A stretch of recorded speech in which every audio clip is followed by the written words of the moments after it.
विद्यार्थी मित्रांनो नमस्कार. ज्ञानमय आय एस अकॅडमी नागपूर या ठिकाणी सर्व विद्यार्थी मित्रांचं स्वागत आहे. लक्षात घ्या मित्रांनो, हे जे मागे तुम्ही बघत आहे की सर्व एमपी परीक्षा आता महाराष्ट्र लोकसेवा आयोग घेणार आहे. हे सर्वात आनंदाची बातमी आहे. यामध्ये काय होणार आहे आता एक लक्षात घ्या. सत्य परिस्थिती तुम्ही बरेच व्हिडिओ बघितलेले असेल, बरोबर आहे. पण लक्षात घ्या, तुमच्याकडे अगदी मोजक्या भाषेमध्ये मी देण्याचा प्रयत्न करेल की टू द पॉइंट काय आहे ते महत्वाचं असतं. बाकी तुम्हाला पूर्ण GR हा टेलिग्राम चॅनलला मी अपलोड केलेला आहे, 231 पेजेसचा आहे. तितका महत्वाचा नाहीये. महत्वाचं एवढंच आहे की आपण कुठल्या गटासाठी पात्र आहोत आणि आपण परीक्षा जी देणार आहे ती परीक्षा कशा पद्धतीने होणार आहे, फक्त ही मोजक्या भाषेत, बरोबर आहे. पूर्ण GR एकदा वाचून घ्या, तुमच्या लक्षात येईलच. कारण लक्षात घ्या, यामध्ये काय काय झालेलं आहे हे एक लक्षात घ्यायचं की आता जे विद्यार्थी मित्र म्हणत होते की सर सरळ सेवेची बॅच आहे का, मला सारखे विचारायचे किंवा अकॅडमीला सारखी फोन यायचे. मी 1 वर्षापासून लक्षात घ्या, जे हा GR आज येऊन थांबलेला आहे, बरोबर आहे. तर त्यावेळेस लक्षात घ्या, एक ज्या वेळेस 2025चं अर्थसंकल्पीय अधिवेशन झालेलं होतं, अजूनही युट्यूबला व्हिडिओ आहे तर तुम्ही बघा. त्या अर्थसंकल्पीय अधिवेशनामध्ये आपले राज्याचे मुख्यमंत्री फडणवीस साहेब बोललेले होते त्यावेळेस की महाराष्ट्र लोकसेवा आयोगाच्या अंतर्गत म्हणजे ज्या सरळ सेवेमार्फत गट ब आणि गट क च्या परीक्षा होणार होत्या सरळ सेवेच्या मार्फत, त्या आपण MPSC कडे वर्ग करत आहोत. त्यावेळेस युट्यूबला व्हिडिओ आला आणि निघूनही गेला तरी कुठल्याच मुलांनी लक्ष दिलेलं नाही, बरोबर. हा एक. त्याच्यानंतर परत महाराष्ट्र लोकसेवा आयोगाने किंवा असं महाराष्ट्र शासनाच्या अंतर्गत एक GR आलेला होता. तो GR मध्ये पण सांगितलेला आहे की तुम्हाला या पद्धतीने आता गट ब आणि गट क दर्जाच्या परीक्षा महाराष्ट्र लोकसेवा आयोगाच्या अंतर्गत भरण्यात येणार. त्यामध्ये असंही लिहिलेलं होतं, चालक हे पद वगळता, बरोबर आहे. ज्या मित्रांकडे असेल त्यांनी बघा किंवा टेलिग्राम चॅनलला उपलब्ध आहे, एकदा तुम्ही बघून घ्या, बरोबर. त्यानंतर परत लक्षात ठेवा, आता काही दिवसापूर्वी काही दिवस म्हणजे काही महिन्यांपूर्वी महाराष्ट्र लोकसेवा आयोगाच्या भेटीला किंवा महाराष्ट्र लोकसेवा आयोगाने केरळ लोकसेवा आयोगाची आणि उत्तर प्रदेश लोकसेवा आयोगाची पडताळणी केली, त्याचा अभ्यास केला आणि त्यांच्याकडून काही जाणून घेतलं असेल. कारण ही जी परीक्षा पद्धती आपण घेतलेली आहे ना, हा केरळ लोकसेवा आयोगाच्या पद्धतीप्रमाणे घेण्यात आलेली आहे. म्हणून हे एक समजणं महत्वाचं. कारण केरळला कसं चाललेलं आहे की सर्व परीक्षा फक्त गट ड त्या जर सोडल्या तर गट अ, गट ब आणि गट क सर्व केरळ लोकसेवा आयोग घेत आहे, बरोबर आहे. म्हणजे त्यावरून एक लक्षात घेणं महत्वाचं राहतं की त्यांनी त्या रणनीती त्यांची प्रक्रिया चाललेली होती. पण या सर्व प्रक्रियेमध्ये आपण कुठे होतो? आपण त्याच म्हणजे सारखे व्हिडिओ बघायचो आपण किंवा इकडे तिकडे बघायचो न्यूजपेपरला किंवा इकडे तिकडे TCS पद्धत, IBPS पद्धत, हे सारखं आपल्या मागे चक्र फिरत होतं. पण लक्षात घ्या, आपलं सदसद विवेक बुद्धीनी हा संविधानामध्ये शब्द दिलेला आहे की आपलं सदसद विवेक बुद्धीने डोकं ठिकाणावर ठेवून आपण निर्णय घ्यायला पाहिजे. कारण आपण एक स्ट्रगलर आहोत, आपण एक विद्यार्थी आहोत. कारण जर इकडे महाराष्ट्र लोकसेवा आयोगाचे काम सुरू झालेलं आहे, महाराष्ट्र शासनाचं काम सुरू झालेलं आहे, आपले राज्याचे गृहमंत्री आणि मुख्यमंत्री साहेब सुद्धा बोललेले आहे की हे सर्व रणनीती प्रक्रिया महाराष्ट्र लोकसेवा आयोगाच्या अंतर्गत करण्यात येणार. तरी पण काही दिवसाआधी मला सारखे रील्स मध्ये किंवा इकडे तिकडे व्हिडिओ दिसायचे, तर लगेच काही दिवसामध्ये तलाठी परीक्षा आता IBPS TCS पद्धतीने होणार आहे, बरोबर आहे. TCS पॅटर्न घेणार आहे, लगेच प्रक्रिया झालेली आहे. म्हणजे यामध्ये तुम्ही लक्षात ठेवा मित्रांनो, तुमचं लक्ष डायव्हर्ट करणं होत आहे की यामध्ये तुम्ही काय म्हणू शकता किंवा तुम्ही यामध्ये बळी किती पडता हे सर्व तुमच्यावरती. ज्यांची व्हिडिओ येतोय किंवा बघतोय आपण इकडे तिकडे, त्यांची चुकी नाहीच आहे, चुकी आपली आहे की आपण त्या व्हिडिओना किंवा त्या गोष्टींवरती किती सत्य परिस्थिती ठेवतोय. मी नेहमी सांगत होतो, तुम्ही व्हिडिओ बघा मागचे पण की या पद्धतीने होणार आहे. कशी होणार नाही, मी सर्व विश्वास लक्षात घ्या की आपली जे ज्ञानमय IAS अकॅडमी आहे, हे सर्व विश्वास कधीही युट्यूबला व्हिडिओ बघा, कधी मी फेक व्हिडिओ कधी टाकलेला नाहीये. कारण जे परिस्थिती जोपर्यंत आपल्याकडे पुरावा येत नाही किंवा जोपर्यंत लोकसेवा आयोगाचं नोटिफिकेशन येत नाही तोपर्यंत कुठलेही निर्णय घ्यायचे नसतात. कारण चर्चा ह्या वाटेल त्याच्या पद्धतीनुसार चर्चेमध्ये सत्र रंगतं, पण आपल्याला कोण निवड करतं आणि आपण कशाची तयारी करतोय तर महाराष्ट्र लोकसेवा आयोगाची. मग जोपर्यंत ते नोटिफिकेशन देणार नाही तोपर्यंत आपण काय म्हणू शकेल? काहीच नाही. बऱ्याचपैकी दिसतो पेपर झाला की स्कोरिंगचे येतात, पण महाराष्ट्र लोकसेवा आयोगाने जर आपल्याला स्कोर काढायला दिला तर त्यांचं काम काय होणार? म्हणून कधी मी कुठल्याच गोष्टीवरती ना मी कधी मेरिटवरती व्हिडिओ टाकलेला आहे ना कुठल्या स्कोरिंग इथपर्यंत लागेल, नाही, अजिबात नाही. जे सत्य परिस्थिती आहे त्यावरती टाकण्याचा प्रयत्न करायचा. कारण विद्यार्थी असा वर्ग आहे की ज्यांना भरकटलं तो भरकटतोय. कारण नवीन येणारे विद्यार्थी असतो ना, विद्यार्थी मित्रांनो लक्षात घ्या, जे नवीन तयारी करणारे आहेत त्या विद्यार्थ्यांचा कधीतरी मग अशा गोष्टीवरून काय होतं ना, विश्वास उडून जातो महाराष्ट्र लोकसेवा आयोगावरून. म्हणून आपल्याला एक समजणं महत्वाचं राहतं की रणनीती काय आहे, कशा पद्धतीने होणार आहे. म्हणून एकतर ह्या क्षेत्रामध्ये एकच असतं आपल्याला की एकतर बाप दाखव ना तर श्राद्ध कर. आलं लक्षात? दोनच गोष्टी आहे ना, याच्या पलीकडे काही करू शकतोय का? अफवा तर अशा हवेसारख्या पसरत राहतात, वाटेल तशा अफवा, बरोबर आहे? म्हणून ज्याच्या तिथे सोयीनुसार अफवा पसरतात, म्हणून पण ही सत्य परिस्थिती आहे. महाराष्ट्र लोकसेवा आयोग सारखा आपल्याला वेळोवेळी काय म्हणतो ना, वेळोवेळी आपल्याला अलर्ट करत होता, अपडेट करत होतं. पण आपण किती, आता बघा, आता ज्या मुलांनी सरळ सोयीच्या बॅचेस केलेल्या असेल, अरे तलाठी तलाठी किंवा इकडे तिकडे खूप चाललेलं होतं, पण यामध्ये एक लक्षात ठेवा ना, ज्या सरळ सेवेच्या बॅचेस केलेल्या होत्या किंवा बॅच केलेली कोणी मुलांनी तयारी करत असेल सरळ सेवा पद्धतीने, आता ती पद्धती इकडे लागू होईल की नाही मी आता म्हणूच शकत नाही. कारण लोकसेवा आयोगाने आत्ताच नोटिफिकेशन आलेलं आहे, न्यूज मध्ये पण चाललेलं आहे, मी टेलिग्रामला पण टाकलेलं आहे, बघाल एकदा, की 1700 पदांची म्हणजे जे तलाठी आहे तर त्यांची भरती होणार, 1700 पदांसाठी तलाठीची भरती होणार आहे. पण त्याचा अभ्यासक्रम कसा असेल, त्याची परीक्षा पद्धती कशी असेल, ते कधी होणार, काय होणार, अजून काहीही नाही. फक्त त्यांनी एवढं म्हटलेलं आहे, प्रत्येक जिल्ह्यांचे किंवा प्रत्येक प्रशासकीय विभागांच्या आयुक्तांकडून त्यांनी त्या विभागाची माहिती मागवलेली आहे की किती पदाची रिकामी पद किती आहे, रिक्त पदे किती आहे, अशा पद्धतीने. म्हणून यामध्ये लक्षात घ्यायचं की ज्या वेळी अपडेट येत राहतं ना, त्याच अपडेटनुसार जायचं. कोणाची चर्चा अफवांना बळी पडू नका, कारण आपण विद्यार्थी स्ट्रगलर आहे, संघर्ष करणारे आहे. म्हणून आणि अशा वेळेस जर विनाकारण चुकीच्या मार्गाने लागले ना, सर्वात नुकसान समोरच्याचं नाही, नुकसान हे आपलं होतं.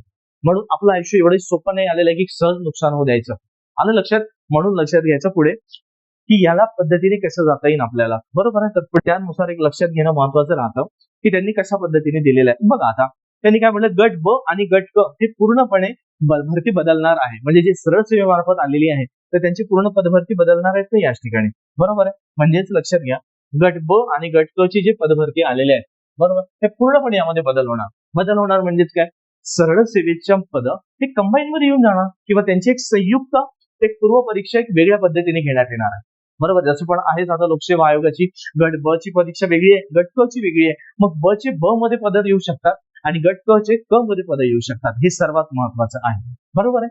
म्हणजे यामध्ये पदांची संख्या वाढेल, बरोबर आहे? जे पद आलेले आहे म्हणजे आता 4, 5, 6, 7 अशी संख्या वाढू शकतात.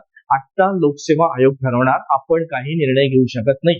जे आपल्या डोळ्यासमोर आलेलं आहे, फक्त त्यांनी एवढंच दिलेलं आहे की सर्वांची परीक्षा आता महाराष्ट्र लोकसेवा आयोग घेणार, आपण एवढंच ठरवायचं. आता शंका कुशंका हे पुढे काढू, आपण पुढे बघू. आता ते रणनीती काय असतात, त्याची प्रक्रिया काय आहे आणि कशी देणार त्यानुसार. कारण बदल हा स्वीकारणं गरजेचं आहे. कारण जर आपण संघर्ष करणार आहोत, आपण एक स्ट्रगलर आहे, आपण एक विद्यार्थी आहे, तर बदल आपल्याला स्वीकारावंच लागणार आहे. त्याच्याशिवाय पर्यायच नाही आपल्याला. एकतर दोनच गोष्टी होईल, एकतर आलेल्या बदलाला स्वीकारा, ती क्षेत्र सोडून निघून जा, दुसरीकडे प्लान बी बघा. पण प्लान बी बदलवणं हे संघर्ष करणाऱ्याचं कधीही नाही, बरोबर आहे? कारण एखाद्या वाट्याला जर आपल्याला संघर्ष आलेला आहे, बदल आलेला आहे, तो स्वीकारूनच पुढे जावं लागतो, तरच हे जीवन आहे. कारण जो संघर्ष म्हणतो, संघर्ष करणारा मुलगा असतो, विद्यार्थी असतो, त्याला स्वीकारण्याशिवाय पर्याय राहणार नाही आणि बदलावंच लागणार आहे. कारण सर्व काही बदलतं, आपण आपल्या पद्धती बदलायला काय जातं, ठीक आहे? त्यामध्ये लक्षात घ्या. मग आता काय, 553 संवर्गाचा नियमांमध्ये त्यांनी बदल केलेला आहे. 553 संवर्ग म्हणजे वेगवेगळे विभाग म्हणता येईल त्याला, बरोबर आहे? संवर्ग वेगवेगळे त्यामध्ये समावेश करलेला आहे. आणि त्याचसोबतच बघा, मुलाखती बंद करून टाकलेला आहे, जो बी आणि सी गट ब आणि गट क करिता मुलाखत बंद करण्यात आलेली आहे. म्हणजे जे काही मुलाखत होतं त्या आधी गट ब गट क आता होणार नाही, बरोबर. त्यानंतर लक्षात घ्या, आणि नवीन परीक्षा पद्धती लागू होणार. म्हणजेच काही नवीन पद्धती होणार, म्हणजे जे सरळ सेवे पद्धतीने होत होती ती आता होणार नाही, तर ती आता महाराष्ट्र लोकसेवा आयोग आपल्या पद्धतीने घेणार, बरोबर आहे? तर हे लक्षात घ्यायचं पुढे. त्यानंतर बघा आता पुढचं एकदम सोप्यामध्ये जाण्याचा प्रयत्न करू, फार वेळ घेणार नाही, फटाफट जाऊ आपण. बघा आता एमपीएससी कडे जर आपण बघितलं तर लक्षात घ्या, ग्रुप ए, आता एमपीएससी कडे जर बघितलं तर बघा, ग्रुप ए ते ग्रुप सी, बरोबर आहे? त्यांनी ग्रुप ए आणि सी ने म्हटलेलं आहे. ए ते सी म्हणजे ग्रुप ए, ग्रुप बी आणि ग्रुप सी हे तीनही पदांच्या आता प्रक्रिया होणार आहे पुढे, बरोबर आहे? त्यानंतर एकच परीक्षा म्हणजे कंबाईन आली, सर्व परीक्षा एकच. याच्यामध्ये काय होईल, तुमची एकतर परीक्षा शुल्क तुम्हाला वारंवार भरायची गरज पडणार नाही, रिझल्ट तुम्हाला खाप लांबणीवर गेला असं होणार नाही की काही परीक्षा आपण ऑफलाईन पद्धतीने तयारी करत होतो आणि ऑनलाईन परीक्षा देत होतो, वेळेवर सर्व्हरचा इश्यू, मध्येच काहीतरी घोळ. मागे बघितलं आपण तलाठीच्या वेळेस काय झालेलं होतं, जो खरोखर अभ्यास करणारा विद्यार्थी होता तो बाहेरच आहे अजूनही, आणि जे काही गोंधळ झालेला होता, काही मुलं आत गेले काय गेले, तर त्याविषयी बोलणार नाही आपण. जे काही सत्य परिस्थिती सर्वांना माहीतच आहे, ज्या ज्या मुलांनी तलाठीची परीक्षा दिलेली होती त्या सर्व मुलांना माहिती आहे की सत्य परिस्थिती काय असेल,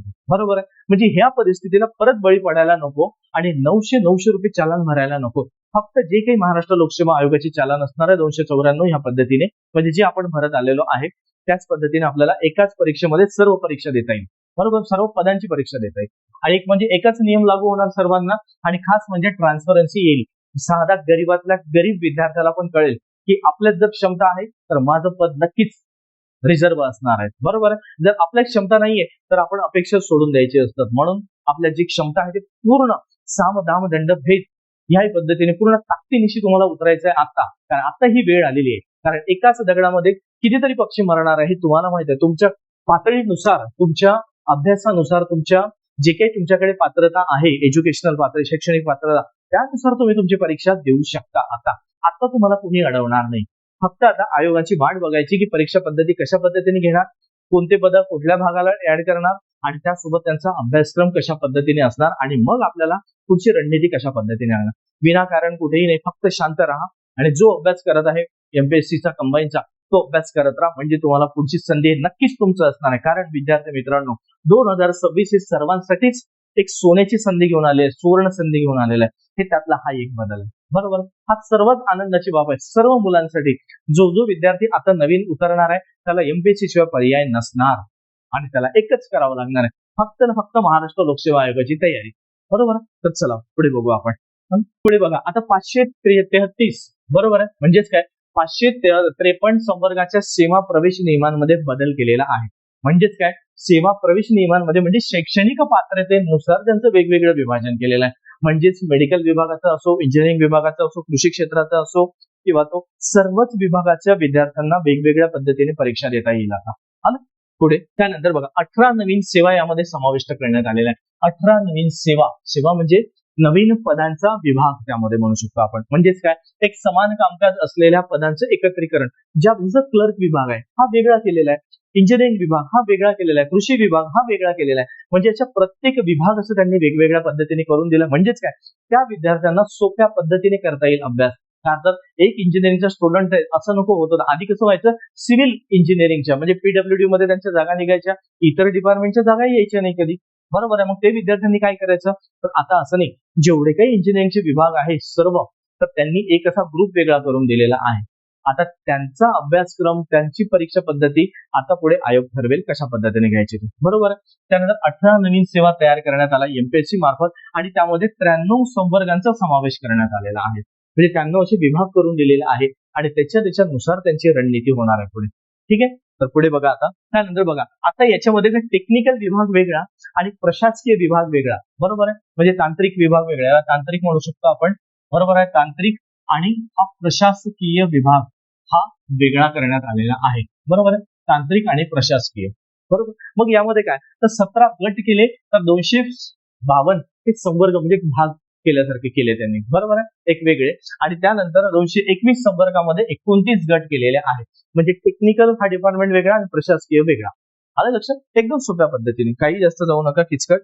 ठीक आहे, जीआर वाचायचं असेल तर एकदा आहेच, टेलिग्राम वरती एकदा चेक करून घ्याल तुम्ही. आता बघा, हे जीआर मधलेच मी काही महत्वाचे मुद्दे आहेत की तुम्हाला मी हायलाइट करून देण्याचा प्रयत्न करतोय की ज्यामध्ये आपण कशा पद्धतीने आलेले आहे, जे महत्वाचे मुद्दे आहेत ते बघा. त्यांनी काय म्हटलेलं आहे, महाराष्ट्र लोकसेवा आयोगामार्फत सध्या राज्यसेवा, अभियांत्रिकी सेवा म्हणजेच त्याला आपण स्थापत्य यांत्रिकी, विद्युत यांत्रिकी, सर्व engineering, civil, mechanical, electrical, electronic सर्व विभाग त्यांनी आणलेला आहे. त्याचनंतर विद्युत यांत्रिकी आलेलेच आहे बघा. महाराष्ट्र कृषी सेवा, अन्न व औषध प्रशासन सेवा, त्यानंतर वैद्य मापन शास्त्र सेवा, बरोबर आहे. महाराष्ट्र वन सेवा म्हणजे आणलेलेही त्यांनी विभाग, म्हणजे असे वेगवेगळे विभाग बघा त्यांनी आणलेले आहेत. त्यानुसार कसं होतं ना, त्या विद्यार्थ्यांना अभ्यास करायला सोपं जातं. जसं आता विद्यार्थी कोणी राज्यसेवेची तयारी करत असेल तर राज्यसेवेमध्ये त्यांनी आता पदांची संख्या वाढवली आहे, पदांची संख्या. म्हणजे त्यांनी जर समजा आधी 20-22 असेल, नंतर 30-32 झाले, त्यानंतर परत संख्या वाढून जवळपास आता 50+ संख्या गेलेल्या आहे पदांची. आले लक्षात. म्हणजे आज लक्षात घ्या, एक विद्यार्थी राज्यसेवेची तयारी करत असेल तर त्याला वेगवेगळ्या विभागामध्ये संख्या, आणि तेवढं जर संख्या वाढली तर दरवर्षी निघणाऱ्या जागा पण ह्या जास्त असणार आहे, बरोबर आहे. हा एक पद. दुसरं लक्षात ठेवा, अभियांत्रिकी म्हणजे इंजिनिअरिंग डिपार्टमेंट, त्याही विद्यार्थ्याला असं वाटतंय. त्यासोबत कृषी, जो ऍग्रिकल्चर डिपार्टमेंटचा विद्यार्थी आहे त्याला सुद्धा आता मिळणार आहे, कारण आधीच तो आलेलाच आहे, पण आता परत त्यामध्ये झालेल्या आहे संख्या. तसं औषध व प्रशासन सेवा, बरोबर आहे, फूड अँड ड्रग ऍडमिनिस्ट्रेटिव्ह विभाग, त्यांचं सुद्धा आता संख्या प्रमाण वाढणार आहे त्यामध्ये, जे राज्यसेवेमध्ये त्यामध्ये केले. त्याच्यासोबत महाराष्ट्र वनसेवा, बरोबर, फॉरेस्ट डिपार्टमेंट क्लास 1 आणि क्लास 2 RFO आणि ACF हे सुद्धा पद, आणि त्याच नंतर वैध मापन शास्त्र सेवा म्हणजे मेट्रोलॉजी सर्व्हिस, जसं आता GPS सिस्टीम आलेल्या असतात, बरोबर आहे, त्याच्याशी रिलेटेड, किंवा जे हवामान विभाग खातं आहे तर ते विभागामध्ये येतं. म्हणजे अशा सर्व विभागांमध्ये तुम्हाला क्लास 1 चे पद यामध्ये समाविष्ट करण्यात आले. पण आता एक लक्षात घ्यायचं, जसं आता राज्यसेवेमध्ये काही महसूल खात्यांचे काही प्रश्न आहे किंवा काही पद आहे त्यामध्ये जर इतरही पदांचा समावेश कशा पद्धतीने होणार, हे सर्व आज आपण नाही तर पुढचं जेव्हा आयोगाचं नोटिफिकेशन येईल त्यावेळेस आपण लक्षात घेऊ. बरं, तसं यामध्ये आता जर आपण बघितलं तर बघा, कृषीच्या जागा आहेच राज्यसेवेमध्ये, आणि फॉरेस्टच्या सुद्धा जागा आहे राज्यसेवेमध्ये, इंजिनिअरिंगचं सुद्धा करून दिलेलं आहे, बरोबर आहे, इंजिनिअरिंग. पण आता इतर विभाग पुढच्या जाहिरातीमध्ये समाविष्ट होऊ शकतात. सिलेबसमध्ये काही बदल तर होणार नाही शक्यतो, आणि त्या विभागाचं त्यांनी म्हटलं की स्वतंत्र सिलेबस वेगळा मुख्य परीक्षेला असणार आहे, जर फॉरेस्टचा पण आहे, बरोबर आहे. तशा पद्धतीने लक्षात घ्यायचा, म्हणजे प्री कॉमन करेल आणि इतरही परीक्षा मुख्य परीक्षा वेगवेगळ्या पद्धतीने करू शकतात. त्यानंतर लक्षात घ्या, म्हणजे एकूण 6 सेवांमार्फत एकूण 57 संवर्गांमध्ये पदभरती होणार आहे. म्हणजेच बघा, या 6 संवर्गांमध्ये जर आपण विचार केला तर 46 नवीन समावेश सेवांचा समावेश म्हणजे 46 पदांचा समावेश नव्याने झालेला आहे. आले लक्षात. त्याच्यासोबत बघायचं की यांनी काय म्हटलेलं आहे की 46 नव्याने समावेश होऊन महाराष्ट्र नागरी सेवा राजपत्रित गट अ गट ब याच्या अंतर्गत 103 संवर्गांचा समावेश करण्यात आलेला आहे. हे सर्व मिळून तुम्हाला 103 संवर्ग म्हणजे त्याचे गट वेगवेगळे केले, आणि त्याच्या अंतर्गत मग पद वेगवेगळे असणार आहे, बरोबर आहे. म्हणजे हे तुमच्या लक्षात घेणं महत्वाचं राहते की बघा पदांची संख्या किती वाढेल. जसं ज्या पद्धतीने UPSC मध्ये वेगवेगळे विभाग येतात तसं त्यामध्ये लक्षात घेणं. त्याचसोबत लक्षात घ्यायचं, यांनी म्हटलेलं आहे की महाराष्ट्र वनसेवा, महाराष्ट्र औषध प्रशासन, वैध मापन सेवा यांच्या सद्यस्थितीमधील भरती प्रक्रियेमध्ये कोणताही बदल किंवा विस्तार प्रस्तावित नाही. म्हणजे त्यांनी म्हटलं की आता यामध्ये सध्याच काही बदल होणार नाही, होईल पण पुढे काही कालांतराने होणार. तर सदर सेवांची भरती प्रक्रिया आहे विद्यमान रचनेनुसार सुरू होईल.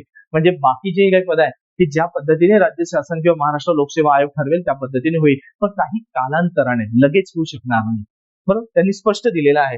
म्हणजेच काय, उगीच मुलांना त्या पद्धतीने पुढे कसं जाता येईल किंवा त्यामध्ये वाट कशी बघता येईल, तर त्यामध्ये त्यांनी तो समावेश करून दिलेला आहे, बरोबर आहे. हा एक लक्षात घ्यायचा. पुढे बघा, आता त्यांनी म्हटलं हा दुसरा याच्यामध्ये येतो. परत त्यांनी एक सर्वात महत्वाचं केलंय बघा, शिक्षक भरती व पोलीस भरती हे याद्वारे होणार नाही. म्हणजे पवित्र पोर्टलद्वारे शिक्षक भरती व पोलीस भरती होण्याची शक्यता आहे पुढे त्या पद्धतीने. म्हणजेच बघा, पूर्वी जशी ज्या पद्धतीने लागू होती ना तसंच राहणार आहे. पोलीस भरती आणि शिक्षक भरती त्यामध्ये बदल नाही केलेला आहे.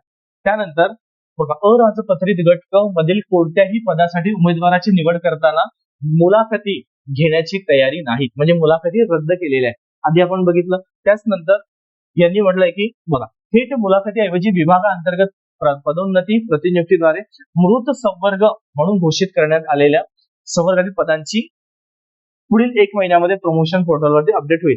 ठीक आहे, हा मुद्दा तेवढा काही नाहीये की पदोन्नतीद्वारे किंवा प्रमोशनद्वारे ते मुलांची संख्या पुढे घेऊन जाणार आहे पदांसाठी.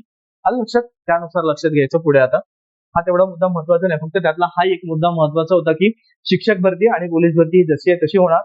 त्यासोबतच गट क साठी तुम्हाला मुलाखती होणार नाही. बघा, इथे स्पष्ट म्हणलेलं आहे, गट क मधील कोणत्याही पदासाठी निवडीकरिता मुलाखत होणार नाही, म्हणजे इंटरव्ह्यू होणार नाही. त्यानंतर लक्षात घेणं महत्वाचं राहतं की पुढच्या परीक्षेची पद्धती कशा पद्धतीने होऊ शकतात, बरोबर. मग आता मित्रांनो, फक्त एकच विनंती आहे, कुठल्याही अफवांना बळी पडू नका. तुम्ही जो अभ्यास करत आलेला आहे तो प्रामाणिकपणे अभ्यास करा. आणि लक्षात घ्या, ज्या विद्यार्थ्यांना असं वाटतं की जे सरळ सेवेची तयारी करत होते की अरे आमच्यावरती अन्याय झाला, आता आम्ही कसं करणार, घाबरायचं काही कारण नाही. तुम्ही फक्त कंबाईनची तयारी करा. आज जे तुम्हाला पद मिळणार ते मिळणारच आहे. त्याच्यासोबत जे विद्यार्थी आता जुने आधीपासून अभ्यास करत आलेले आहे, लास्ट 1 किंवा 2 वर्षापासून, त्या मुलांसाठी ही संधी असणार आहे. मग नवीन मुलांसाठी ही सुरुवात असणार आहे, बरोबर आहे. म्हणजेच काय, जे नवीन मुलं आता 12वी झाले किंवा ग्रॅज्युएशन होऊन बाहेर पडलेले आहेत त्या विद्यार्थ्यांनी कुठेही सरळ सेवेची काही बळी न पडता किंवा बॅच न करता सरळ कंबाईनची आहे त्या ठिकाणी कंबाईनची तयारी करा. पण अशा ठिकाणी करा की तुम्हाला योग्य मार्गदर्शन मिळायला हवं, प्रत्येक सर्व मटेरियल मिळायला हवं, आणि ते खात्री पण मिळायला पाहिजे की तुमचा पूर्ण सिलेबस सुद्धा कव्हर झालेला पाहिजे, बरोबर आहे. कारण येणाऱ्या भरतीसाठी हीच तुम्हाला फार बारकाईने कामात पडणार. असं तलाठी असू द्या, आता चाललेलं आहे नुकतं न्यूज आलेली आहे की 1700 तलाठीची भरती होणार आहे. तर ते बघू आता कधी होणार आहे, काय होणार आहे, लवकरच होईल ते. म्हणून जे विद्यार्थी आता अभ्यास करत असेल त्यांनी अभ्यासाला जिद्दीने करा, थोडी वेग वाढवा आपल्या, बाकी सर्व गोष्टीपासून दूर जा. कारण आज हे एक लक्षात ठेवा की आज जर तुम्ही वेळ दिला नाही तर उद्या चालून तुमच्यासाठी वेळ राहणार नाही. आलं ना लक्षात? म्हणजेच माझं वाक्य समजून घ्या.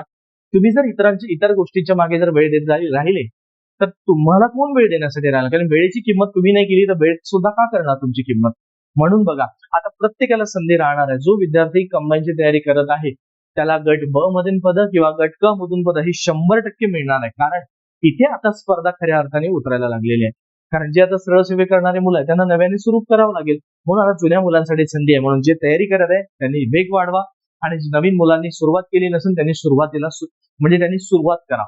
हे तुमच्यासाठी घेऊन आलेलं आहे, बरोबर आहे. आणि जर ज्या विद्यार्थ्यांना असं वाटत असेल की नाही आम्ही तयारी करायची, आम्हाला आता नव्याने कशा पद्धतीने करू आम्ही, तर एक लक्षात घ्या विद्यार्थी मित्रांनो, कंबाईनची गट ब आणि गट क करिता आपली एक नवीन बॅच आहे, बरोबर. ज्या विद्यार्थ्यांना असं वाटत असेल की नव्याने सुरुवात करायची आहे आणि ज्यांना वाटत असेल की ऑफलाईन बॅच करायची आहे, तर नागपूर या ठिकाणी तुम्हाला ऑफलाईन बॅच उपलब्ध आहे. आपल्या बॅच मध्ये फक्त 25 मुलं राहतात एका, बरोबर आहे. अशा पद्धतीने तीच बॅच तुम्हाला ऑनलाईन आणि ऑफलाईन दोन्ही मोडमध्ये मिळतात. फक्त 25 मुलांमध्ये तुम्हाला रिझल्ट ओरिएंटेड दिलं जातं. सिलेबस मधला टू द पॉइंट तुम्हाला सर्व विषय क्लिअर केले जातात. वेगवेगळ्या टीचरच्या मार्फत तुम्हाला गणित बुद्धिमत्ता व इंग्लिशसाठी वेगळे टीचर, मराठीसाठी वेगळे व जीएस साठी वेगळं आणि काही विषय माझ्याकडे स्वतःकडे आहे. म्हणून लक्षात घ्या, ज्या विद्यार्थ्यांना खरंच वाटत असेल मनापासून की तयारी करायची त्यांच्यासाठी स्वागत असणार आहे नेहमीची. आणि ज्या विद्यार्थ्यांना असं वाटतं की आम्ही ऑनलाईन तयारी करायला पाहिजे, तर ऑनलाईन साठी सुद्धा आपल्याकडे रोज 4 तास सेशन राहतं. त्यामुळे लक्षात घ्यायचं की ते ऑनलाईन बॅच सुद्धा करू शकतात फक्त कमी किमतीमध्ये. म्हणजे 4,999 मध्ये तुम्हाला आपण पूर्ण बॅच देतोय, बरोबर आहे. प्री प्लस मेन्स सर्व मटेरियल अगदी बेसिक बुक पासून स्टडी मटेरियल सहित तुम्हाला त्यामध्ये मिळणार.